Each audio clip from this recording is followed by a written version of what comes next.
IPL 2025 season కు సంబంధించిన big update అయితే వచ్చేసింది. కోట్లు పెట్టి కొనుక్కున్న ఆటగాళ్లు చివరి నిమిషంలో తప్పుకోవడంతో ఆయా ఐపీఎల్ జట్లు ఇబ్బంది పడుతున్న వేళ బీసీసీఐ ఇటీవల కొత్త రూల్ అయితే తీసుకొచ్చింది. ఇంగ్లాండ్ స్టార్ ప్లేయర్ అనే హ్యారీ బ్రూక్ ఐపీఎల్ 2025 సీజన్ ఆడట్లేదని ఇటీవల ప్రకటించిన సంగతి తెలిసిందే. అయితే బీసీసీఐ ఒక రూల్ అయితే తెచ్చింది.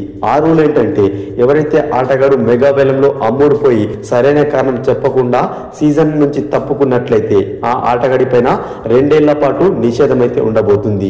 ఈ క్రమంలో ఈ కొత్త రూల్ తేవడంతో హ్యారీ బ్రూక్ పైన నిషేధం విధిస్తూ బీసీసీఐ ఇప్పటికే ఇంగ్లాండ్ క్రికెట్ బోర్డుతో పాటు హ్యారీ బ్రూక్ కు సమాచారం ఇచ్చింది. దీంతో బీసీసీఐ నుంచి సస్పెండ్ అయిన తొలి క్రికెటర్ అయితే హ్యారీ బ్రూక్ నిలిచాడు. సో హ్యారీ బ్రూక్ ను ఢిల్లీ క్యాపిటల్స్ మెగా వేలంలో 6.25 కోట్లకు కొనుగోలు చేసిన సంగతి తెలిసిందే. గత సీజన్లోనూ ఇతను సరైన కారణం చెప్పకుండానే సీజన్ నుంచి తప్పుకున్నాడు. ఈ సీజన్లో అదేవిధంగా తప్పుకోవడంతో బీసీసీఐ తెచ్చిన కొత్త రూల్ తోటి ఇతనైతే సస్పెండ్ అయ్యాడు. అంటే దాదాపుగా 2 సంవత్సరాల పాటు ఇతను ఐపీఎల్లో ఆడటం కానీ వేలంలో పాల్గొనడానికి ఇతనికి అర్హత లేకుండా పోయింది.